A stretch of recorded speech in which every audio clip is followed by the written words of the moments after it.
वाह आवा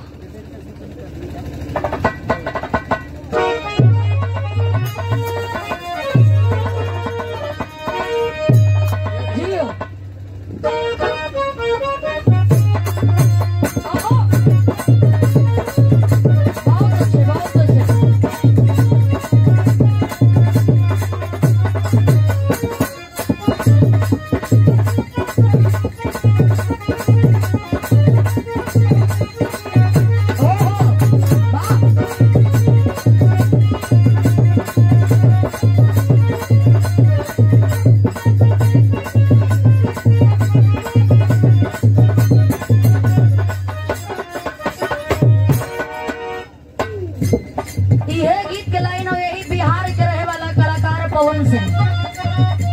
जे आप लोग जानी ले उनकर गीत इस समय बड़ा ट्रेंडिंग में चला था। लड़का कुल डीजे पर बजा के बड़ा नाचत हुआ।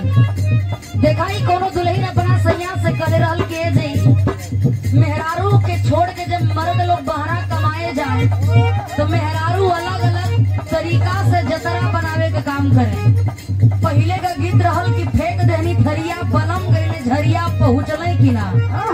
एकरा बाद आप सब नए जमाने के मेहरारू कहतरी की जा तारा कमाए तो तनी जाए से पहले खा लाना होठलाली से रोटी। दुल्हनिया बड़ा प्यार से अपना सैया से कहते है जी जा तनी कमाए ना। देखो हमारी बात सुनी ना, हम सोचे तनी की तनी जतरा बना के जाई आज जब बहरा जाई तो हमरा के भुलाई बना कहे कौना तरीका से मास्टर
क्या बात है। दीपक यादव जी मैली से इस भाव पर 100 रुपया देकर के सम्मानित किए, बहुत बहुत धन्यवाद। मैं आपका स्वागत करती हूँ।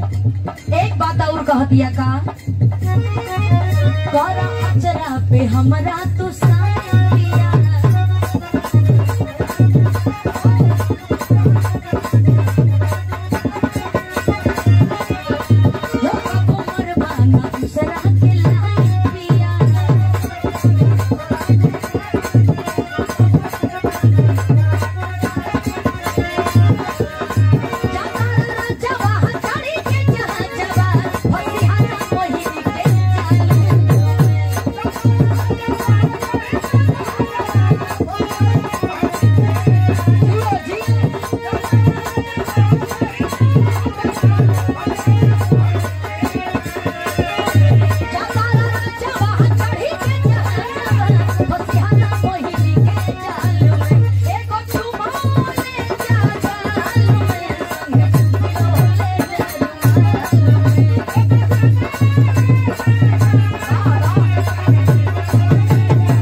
वैसे भी हमारी मास्टर साहब बड़ा मिजाजी आदमी हुआ।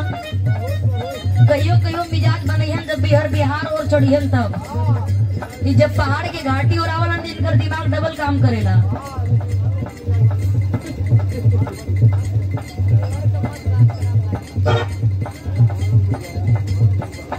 तो बताना अभी धीरे धीरे लोग लोगन का मिजाज बनता। जब यहाँ से हमने के 12 बजे 2 बजे निकल जाली तब इन लोगों का मिजाज बन जाई।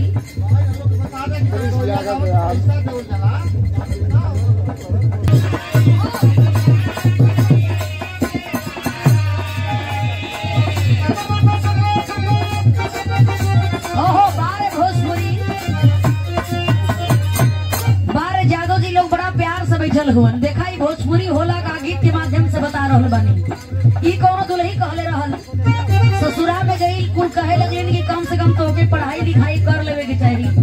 पहले के जमाना में नरगद वाली पेन चले स्याही से बोल के लिखल जाए। कहे कि जब हम जाई पढ़ाई करे तो हमरे हाथों में कलम बढ़ जाए, हमरा बस के बात नहीं थे। अपन हाल लड़की बतावे का कहे मास्टर कड़ी कड़ी चाय हो कड़ी कड़ी चाय कड़ी कड़ी चाय हो कड़ी कड़ी चाय हथवा में कलमिया कड़ी कड़ी चाय।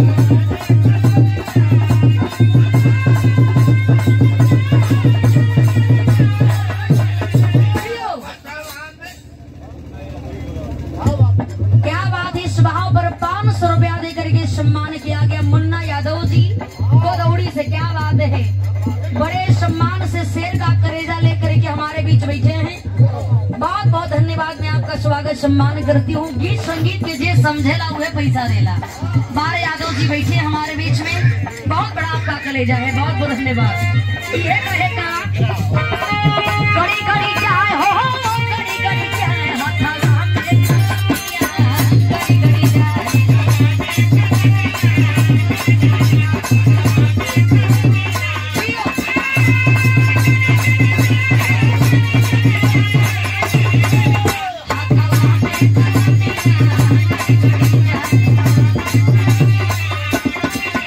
एक बात और कहे अरे दर्द के मारे डकटरिया में गई।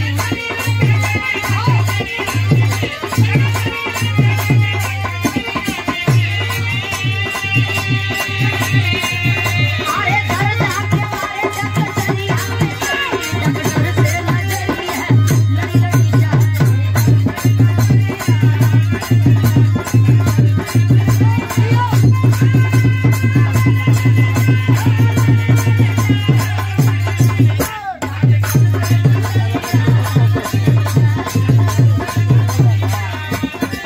एक बात और कह दिया अरे दर्द के मारे मसड़किया में गई।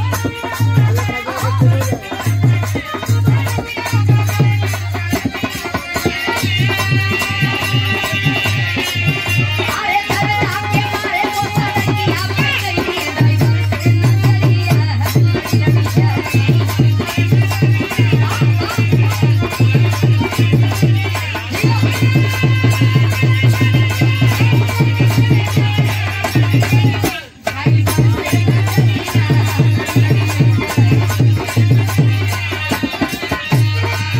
लेकिन एगो बात अंत में बड़ा बढ़िया कहलस।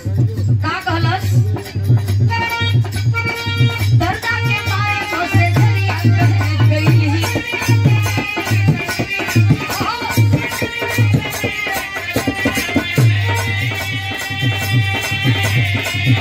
अरे दर्द के मारे बसे जरिया पे गई। सैया से नजरिया लड़ी जाए।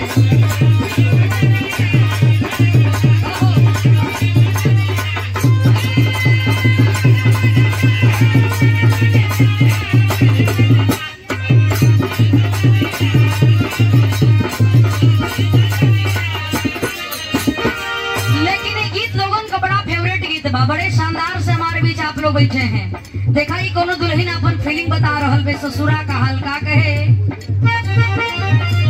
आसा तो हो नदी